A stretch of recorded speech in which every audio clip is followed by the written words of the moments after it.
আমরা লক্ষ্য করেছি প্রচলিত পদ্ধতিতে নির্বাচন হয়েছে, শেষে দেখা গেছে এর দ্বারা স্বৈরাচার তৈরি হয়েছে। আমরা চাচ্ছি এমন একটা নতুন পদ্ধতির মাধ্যমে নির্বাচনটা হোক, আবার যেন কোনো স্বৈরাচার তৈরি না হতে পারে। আমরা চাচ্ছি নতুনত্ব। এইটাই হলো আমাদের যে যৌক্তিক দাবিগুলোর মধ্যে পয়েন্টগুলো। জনগণ যাকে চাইছে সে কি ক্ষমতা যাওয়ার মানে প্রয়াস আছে কিনা, যেখানে দল নির্ধারণ করবে যে আসলে সংসদে কে যাবে, তো সেখানে জনগণের যেই মূল্যায়ন সেটার কতটুকু মূল্যায়িত হবে। স্বাগতম সকালবেলার নিয়মিত আয়োজন রাজনৈতিক আলাপচারিতে। আমরা আজকে কথা বলবো বিচার সংস্কার এবং নির্বাচন নিয়ে। তো সেই লক্ষ্যে আজকে আমাদের সাথে যুক্ত আছেন ইসলামী আন্দোলন বাংলাদেশের মহাসচিব ইউনুস আহমদ ভাই। কেমন আছেন? আলহামদুলিল্লাহ, আপনারা কেমন আছেন? জি আলহামদুলিল্লাহ, বেশ ভালো আছি। আপনার কাছে একটু জানতে চাইবো, এই যে আমাদের যে চলমান নির্বাচন, এর বাইরে কি আপনারা ক্লিয়ার পদ্ধতি নির্বাচন চাচ্ছেন, এটা আসলে কেন এবং এর ব্যাখ্যা কেন হচ্ছে? বিষয়টা হলো, আপনারা জানেন গণ অভ্যুত্থানটা কেন হলো। এখানে বৈষম্য বিরোধী আন্দোলনের মাধ্যমে শেষ পর্যন্ত গণ অভ্যুত্থান হলো। দেশের মানুষের প্রত্যাশা ছিল দেশে একটা আদর্শিক পরিবর্তন আসবে, নতুন বাংলাদেশ আমরা পাবো। আমরা লক্ষ্য করেছি প্রচলিত পদ্ধতিতে নির্বাচন হয়েছে, শেষে দেখা গেছে এর দ্বারা স্বৈরাচার তৈরি হয়েছে। আমরা চাচ্ছি এমন একটা নতুন পদ্ধতির মাধ্যমে নির্বাচনটা হোক, আবার যেন কোনো স্বৈরাচার তৈরি না হতে পারে। আমরা পিআর সিস্টেমের কথা বলেছি। চলমান পদ্ধতিতে কি হয়, টাকা, কালো টাকা, পেশি শক্তি ছড়াছড়ি হয়, হুন্ডা গুন্ডার প্রভাব থাকে। এর থেকে আমরা পরিত্রাণ পেতে চাই। দেশের মানুষ বহু বছর ধরে ঠিক মতো ভোট দিতে পারে না। বিগত দিনে দেখেছেন যে নির্বাচন অবস্থাটা কি ছিল, দিনের ভোট রাতেও দেওয়া হয়েছে। আর নৈরাজ্য, হত্যা, খুন খারাপ ইত্যাদির মাধ্যমে একটা পরিবেশ ন্যাক্কারজনক অবস্থায় চলে গেছে। আমরা চাচ্ছি পিআর সিস্টেম নির্বাচন দাবি করতেছে এই কারণে, এতে হয় কি, প্রত্যেকটা ভোটারের ভোটের মূল্যায়ন হয়। আমরা দেখেছি যে পদ্ধতিতে নির্বাচন চলে আসতেছে, কিছু সংখ্যক মানুষ তারা ক্ষমতায় গিয়ে বড় অংশকে শাসন করে। কথার কথা বলছি, কোনো দল 30 থেকে 40% ভোট পেল, বাকি তো রয়ে গেল 70 থেকে বা 60 থেকে 70%, এদের উপর শাসন করে, বৃহৎ অংশকে শাসন করে। দেখা গেলো অল্প কিছু সংখ্যক ভোট পেয়ে। আমরা চাচ্ছি প্রত্যেকটা দলের অংশগ্রহণ যাতে থাকে, বিশেষ করে সংসদে। তাহলে কি হবে, সংসদ একটা সুন্দর অবস্থান তৈরি হবে। এখানে বিপরীতে কোনো হাঙ্গামা থাকবে না, নৈরাজ্য থাকবে না। সেখানে উন্মুক্তভাবে সবাই কথা বলতে পারবে। আর সবার অংশগ্রহণ হলে প্রত্যেকটা ভোটারের ভোটের মূল্যায়ন হবে। সেই জন্য আমরা পিয়ারের কথা বলেছি। পৃথিবীর অধিকাংশ দেশে তো পিয়ার আছে। আচ্ছা, এটা নিয়ে কিন্তু একটা বিতর্ক রয়েছে, একটু সামনে আসলে। নির্বাচিত সরকার যদি ক্ষমতায় যায়, তারা এসেও এই সংস্কারগুলো পরবর্তীতে কার্যক্রম সম্পন্ন করতে পারবে, এবং তাদের দাবি এগুলো নির্বাচিত জনপ্রতিনিধি ভালোভাবে কাজটা করতে পারবে, কেননা তারা জনগণের প্রতিনিধি হিসেবে থাকবে। তো এটাকে আপনার কিভাবে দিচ্ছেন, যদি নির্বাচনের পরে যদি কে করতে চায় কতটুকু সফল হবে? দুইটা বিষয় থাকে। একটা হলো, এর আগে যদি সংস্কার হয়, সমস্যাটা কোথায়, এই জবাব তাদের দেওয়া লাগবে। নির্বাচনের আগে যদি সংস্কারগুলো হয়ে যায়, সমস্যাটা কোথায়। 2 নম্বর হলো, সরকারটা কেমন হবে, এখন আমরা কিন্তু অস্পষ্ট অবস্থানে আছি। সরকার যদি ভালো মানের হয়, সেখানে হয়তো তারা আস্থা রাখতে পারবে, তাদের উপর আস্থা রাখা যাবে। কিন্তু যেন তেন কায়দা একটা সরকার প্রতিষ্ঠিত হলে তাদের মাধ্যমে সংস্কার হবে। কারণ বিভিন্ন জায়গা দেখতেছি যে আমরা যে যৌক্তিক দাবিগুলো করেছি, এখানে যখন আপত্তি তুলতেছে, তারা দেখেন অনেকগুলো বিষয়ে তারা আপত্তি করেছে। তাহলে তারা সরকার যদি গঠন করতে সক্ষম হয়, তাহলে তো তারা একই পথে হাঁটবে। তাহলে তো দেশের পরিবর্তনে আমরা আশা করেছিলাম দেশ আলোকিত দেশ হবে, নতুন বাংলাদেশ পাবো, কই তা তো আর হলো না। তাহলে এই যে প্ল্যান গুলো ঝরে গেল, তাহলে এর জব কে দিবে? এই যে এখনো অনেকে পঙ্গুত্ব অবস্থায় তারা জিন্দগি যাপন করতেছে, অন্ধ হয়ে তারা আর আলো দেখতে পারতেছে না। তাদের যে অভিভাবক, পরিবার, পরিজন, তাদের অবস্থাটা কি? আমরা শুধু একটা নির্বাচনের জন্যই এত কিছু করলাম? তা তো করিনি। আমরা একটা আমূল পরিবর্তনের জন্য করেছি। তাদের দাবি যে নির্বাচিত সরকারই এই পরিবর্তনগুলো করতে পারবে এবং তারা বেশি ভূমিকা রাখতে পারবে। বর্তমানে বেশিরভাগ যৌক্তিক দাবির ব্যাপারে তাদের যখন আপত্তি, এখানে আমাদের আশঙ্কা জায়গা, যে যা দেশের এবং জাতির স্বার্থে আমরা যৌক্তিক দাবিগুলো করেছি, এইখানে আপত্তি থাকার কারণেই তাদের উপর আমরা আস্থা রাখতে পারতেছি না, যে তার নির্বাচিত হয়ে যে এগুলো করবে আমরা আস্থা রাখতে পারি না। তার মানে বিগত সময় আমরা দেখি যে ভোটের আগে জনপ্রতিনিধিরা নানান ধরনের প্রতিশ্রুতি দেয়, আস্থা দেয়। অনেক সময় আমরা দেখি যে তার এখতিয়ারের বাইরে গিয়ে, যেটা স্থানীয় সরকার বিষয়ে আপনি যে বললেন, যে ওনার এখতিয়ারে নেই যে স্থানীয় সরকারের কাজগুলোর বিষয়ে ওনার প্রতিশ্রুতি দেওয়া, কিন্তু সেগুলো দিচ্ছেন। তো পরবর্তীতে হয় কি, জনগণের আবার সেই জনপ্রতিনিধিদেরকে খুঁজে পায় না। তো ব্যাপারটা কি এরকম যে তারা এখন সেই পুরনো প্রক্রিয়ায়, সেই পুরনো ধাঁচে প্রতিশ্রুতি দিচ্ছে, পরে কেউ কেউ চাচ্ছে যে পুরনো পদ্ধতিতেই চলুক, আর আমরা চাচ্ছি যে আমরা বলছি যে এত রক্তের বিনিময়ে একটা পরিবর্তন আসছে, গণ অভ্যুত্থান হয়েছে, তো আমরা নতুন কিছু চাইছি। পুরনো পদ্ধতিতে কোনো সংস্কার হয় না, নতুন কিছু পাওয়া যায় না, আমরা চাচ্ছি নতুনত্ব। এইটাই হলো আমাদের যে যৌক্তিক দাবিগুলোর মধ্যে পয়েন্টগুলো রয়েছে। এর মধ্যে যদি আরেকটা বিষয় বলে, আপনাদের যে 5 দফা দাবি আদায়ের আন্দোলনের যে দ্বিতীয় ধাপের যে কর্মসূচিগুলো রয়েছে, সেগুলোর বিষয়ে যদি বলতে পারেন। এই কর্মসূচিগুলো আসলে সদস্য কি, এবং এটা কতটুকু জনবান্ধব হবে? একটা প্রভাব থাকে সবসময়, এই জন্য দেখবেন সবসময় একটা বিপরীতমুখী অবস্থান থাকে, মানে স্থানীয় সরকার জিম্মি হয়ে যায়। হ্যাঁ, এর ফলে ভোগ করে যারা অসাধু, তারাই কিন্তু স্বার্থ হাসিলের জন্য চেষ্টা করে। এই জন্য আমরা চাইছি এর থেকে উত্তরণের একটা ব্যবস্থা হোক দেশে।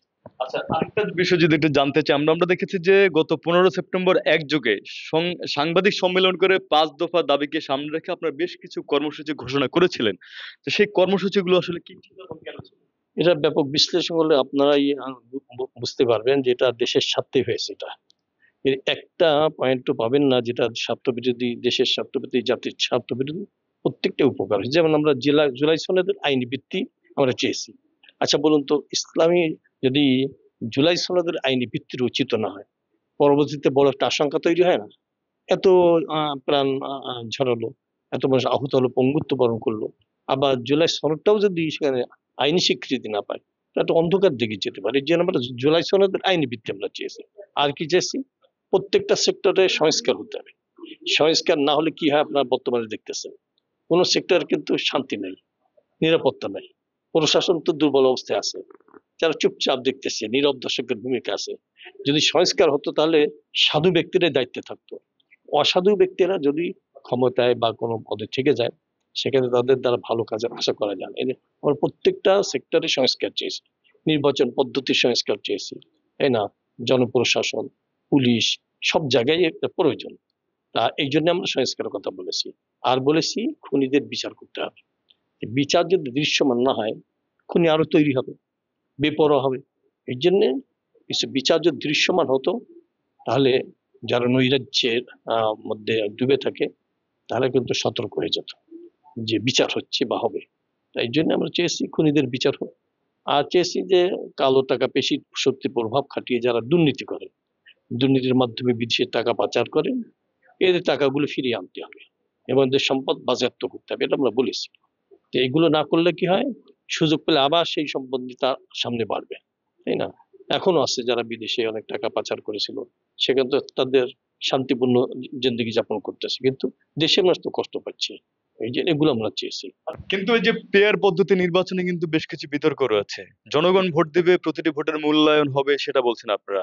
কিন্তু পক্ষান্তরে যারা সংসদে যাবেন বা জনপ্রতিনিধি হবেন, তাদেরকে কিন্তু দল নির্ধারণ বা নির্বাচন করছেন। জনগণ যাকে চাইছে, সে কি ক্ষমতায় যাওয়ার মানে প্রয়াস আছে কিনা, যেখানে দল নির্ধারণ করবে যে আসলে সংসদে কে যাবে। তো সেখানে জনগণের যেই মূল্যায়ন, সেটার কতটুকু মূল্যায়িত হবে? এবং আমাদের দেশের দুঃখজনক বিষয় হলো, মানুষ মনে করে জনপ্রতিনিধি সেই এলাকার উন্নয়নের কাজে সম্পৃক্ত হবে। মূলত জনপ্রতিনিধির কাজ কি? সংসদে গিয়ে তারা আইন প্রণয়ন করবে, দেশকে নিয়ে ভাববে, পররাষ্ট্রনীতি কি হবে, এইসব বিষয়ে আলোচনা করবে। আর স্থানীয় উন্নয়নের বিষয়টা থাকবে স্থানীয় সরকারের। তা আমাদের যে ভুল রীতি চলমান আছে, ওই সংসদ সদস্য সে সব প্রভাব বিস্তার করে, শিক্ষা প্রতিষ্ঠান, হাট বাজার ঘাট, এই সবকিছু নিয়ন্ত্রণ করে। এই জন্যই আমাদের দেশে নৈরাজ্য যাচ্ছে না। তারা থাকবে, দেশকে নিয়ে ভাববে, সংসদে থাকবে, বিতর্ক হবে, সেখানে বিভিন্ন সমস্যা নিয়ে চর্চা হবে। এইটা না করে আমরা ভিন্ন পথে অনেক দূরে গিয়ে গেছি। এর থেকে আমাদের ফিরতে হবে। এতে কি হয়েছে, স্থানীয় সরকারগুলো দুর্বল হয়ে পড়ে, তারা স্বাধীনভাবে কোনো কাজ করতে পারে না। বাস্তবতা আপনারা দেখেন দেশের অবস্থা। তো আমরা চাচ্ছি স্থানীয় সরকার যেন স্বাধীনভাবে তাদের দায়িত্ব পালন করতে পারে, আর সংসদে যারা যাবে তারা দেশকে নিয়ে ভেবে যেন আইন প্রণয়ন করতে পারে, দেশের সমস্যার সমাধান করতে পারে। এই ভুল রীতি চলমান থাকার কারণে মানুষ মনে করে যে আমার চিহ্নিত ব্যক্তি সংসদে যেতে হবে। মানে আমি যাকে ভালোবাসি হ্যাঁ। তাকে আমি ক্ষমতা দিতে চাই, এ- বলে এ- দিলাম। এর দ্বারাই তো সে গেল না, আরেকজন গেল। এর দ্বারাই তো সন্ত্রাস তৈরি হয়। তো এখানে আমরা যেটা বলতে চাই যে সংসদে যারা থাকবে তারা দেশকে নিয়ে ভাবুক, স্থানীয় সরকার মজবুত হোক, তারা দায়িত্ব পালন করুক। আরেকটা বিষয় হলো, দেখবেন একজন এলাকার কোনো চিহ্নিত ব্যক্তিকে যখন সংসদে তারা পাঠায়, তার নিয়ন্ত্রণে থাকার কারণে তার পাশে কিন্তু খারাপ লোকগুলো বেশি বেড়ে, যত সন্ত্রাসী, চাঁদাবাজ, খুনি, বিশেষ স্বার্থের জন্য ঘরে, তাদের কি হলো পুরো এলাকাটা জিম্মি হয়ে পড়ে। এর থেকে উত্তরণ দরকার। আমরা এর থেকে জাতিকে মুক্ত করতে চাই, এর জন্যই পিয়ার সিস্টেমের কথা বলেছি। আমি যদি আরেকটু পেছনে যাই, তার মানে কার ক্ষমতার ইখতিয়ার কতটুকু সেটা জেনে তাকে ততটুকু করার প্রয়োজন। মানে স্থানীয় সরকার কাজ কি, একজন এমপির কাজ কি, একজন সংসদ সদস্য যাকে বলি আমরা, তার জনপ্রতিনিধির কাজ কি সেটা আগে বোঝা উচিত। হ্যাঁ, তার মানে কি যারা সংসদে যায় তারা এলাকায় বিভিন্ন প্রভাব বিস্তার করে স্থানীয় সরকারের কাজগুলো তারা করছে, তো সেখানে কি নৈরাজ্য সৃষ্টি হচ্ছে কিনা কোনো? এটা তো স্বাভাবিক, দেখতেছেন এগুলো সরকার যেন মেনে নেয়। তো এর মধ্যে ধরেন বিদেশে একটা সফর গেছে, আবার এদিকে দুর্গাপূজার একটা চর্চা চলতেছে। এর মধ্যে আমরা এই 9 তারিখ পর্যন্ত বড় আকারে কোনো ফ্ল্যাশিং প্রোগ্রাম দিচ্ছি না। আমরা চাচ্ছি এর মধ্যে গণসচেতনতা বৃদ্ধির জন্য লিফলেট বিতরণ করবো। 10 তারিখের পর থেকে আবার কর্মসূচি। এই কারণে আমরা এগুলো দাবি উত্থাপন করতেছি, সরকার যেন মূল্যায়ন করে এগুলো। কারণ জনগণের পক্ষের থেকে দাবি উত্থাপিত হলে সরকারের কাজ হলো এটা বিবেচনা আনা। আমরা বিবেচনা আনবে সরকার, এই আশায় কিন্তু আমরা বারবার ময়দানে দাবি করতেছি। আমরা যদি আরেকটা বিষয়টা আলোকপাত করি, যে সম্প্রতি দেখছি যে দুর্গা পূজা চলছে, যে হিন্দু ধর্মাবলম্বীদের যে সবচেয়ে বড় ধর্মীয় উৎসব শারদীয় দুর্গাপূজা। তো এই পুজোকে উপলক্ষ করে আমরা দেখেছি অনেক সময় এই সংখ্যালঘুদেরকে অনেকে ট্রাম্প কার্ড হিসেবে ব্যবহার করতে চায়, তাদের উপর নির্যাতন, হামলা, নিপীড়ন চলে, এবং সেগুলো একটা অংশে কি করে যে বিশেষ করে যারা সুন্নতি লেবাস বা মুসলিমদের উপর দায় চাপিয়ে দেওয়া, এই বিষয়গুলো আপনি কি বলবেন? এটা তো আপনারা বারবার দেখেছেন। এর জন্য এই জাতীয় যারা এই কাজ করে অনেকে ধরাও তো পড়েছে। ধরা পড়েছে, দেখা গেলো এর মধ্যে কোনো ইসলামপন্থী কেউ নাই, কোনো আলেম ওলামা তোলাবা নাই, মানে ভিন্ন। তাদের উদ্দেশ্য হলো উদ্দেশ্য কি হতে পারে? নৈরাজ্য সৃষ্টি করে, একটা সাম্প্রদায়িক দাঙ্গা সৃষ্টি করে মুসলমানদের উপরে আলেম ওলামার দায় চাপাবে। এটা কিন্তু একবার হয়নি, অনেকবার হয়েছে। এই জন্যই আমরা চাই যে এই সাম্প্রদায়িক দাঙ্গা বাঁধানোর জন্য কেউ চেষ্টা না করে, তারা নিরাপদে তাদের ধর্মীয় চর্চা করবে। কিন্তু এখানে কেউ রাজনৈতিক ফায়দা হাসিল করবে এবং আন্তর্জাতিক মহলে আমাদের দেশটাকে বিতর্কিত করবে, এটা আমরা চাই না। তারা তাদের কাজ নিরাপদে করবে। আর এইটা ঘোলা পানিতে মাছ শিকার করার চেষ্টা কেউ না করুক, এটা আমাদের কথা। আচ্ছা, আমার শেষ প্রশ্ন, যে আজকে আমরা জানি যে আপনি একটা সংবাদ সম্মেলন করেছেন, এক কথায় এই সংবাদ সম্মেলনটা যদি একটু তুলে ধরতেন। আজকে ওই যে দাবিগুলো আমরা করে আসছি, সেই দাবিগুলো আমরা আদায়ের জন্য আবার দ্বিতীয় ধাপে কর্মসূচি ঘোষণার জন্য সংবাদ সম্মেলন করলাম। ওখানে ওই কথাগুলোই আছে। জুলাই সনদের আইনি ভিত্তি এটা দিতে হবে, সংস্কারের মনোযোগী হতে হবে, খুনিদের বিচার করতে হবে, পিআর সিস্টেম নির্বাচন দিতে হবে, নির্বাচনে লেভেল প্লেইং ফিল্ড এটা তৈরি করতে হবে, অর্থাৎ যেন মানুষ একটা সুন্দর নির্বাচন উপহার পায়। এইটা দাবিতেই আমরা এই কর্মসূচিগুলো দিচ্ছি আর কি। আচ্ছা, তাহলে সর্বোপরি আমরা দেখলাম যে নির্বাচন পদ্ধতি সংস্কার, সংবিধান সংস্কার, জুলাই সনদের আইনের ভিত্তি, সর্বোপরি আপনারা সর্বক্ষেত্রে সংস্কার চাচ্ছেন একটি নতুন বাংলাদেশ গড়ার লক্ষ্যে। তো সেই লক্ষ্যে আহ, জনগণের উদ্দেশ্যে, দেশবাসীর উদ্দেশ্যে আপনাদের কিছু বলার আছে কিনা, সব মিলিয়ে? হ্যাঁ, দেশবাসী আমাদের ভূমিকা সম্পর্কে অবগত, তারা কারণ মিডিয়ায় তারা জানতেছে যে ইসলামী আন্দোলন বাংলাদেশ কি করতেছে।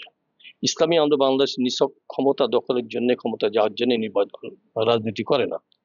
দেশবাসীর কাছে আমাদের কথা হলো, যেহেতু আমরা দেশের সাথে, জাতির সাথে আমরা কাজ করতেছি, রাজনীতি করি, সংগঠন করি, তারা যেন আমাদের সহযোগিতা করে এই দেশটাকে সুন্দর করার জন্য এবং আলোকিত বাংলাদেশ তৈরি করার জন্য, নতুন বাংলাদেশ তৈরি করতে পারি, এ ব্যাপারে দেশবাসীর কাছে আমরা সহযোগিতা চাই। ধন্যবাদ আপনাকে। দর্শক শুনছিলেন যে তাদের যে যুগপথ আন্দোলন এবং দেশের সার্বিক কল্যাণে একটি নতুন বাংলাদেশ বিনির্মাণের লক্ষ্যে কিন্তু তারা এগিয়ে যাচ্ছে, এবং তাদের যে কর্মসূচিগুলো সেগুলো তারা ঘোষণা করছেন, এবং সেই বার্তাটি যে ইসলামী আন্দোলন বাংলাদেশ দিচ্ছে। তো এই ছিল আমাদের আজকের অনুষ্ঠান। সকলকে যুক্ত থাকার জন্য ধন্যবাদ।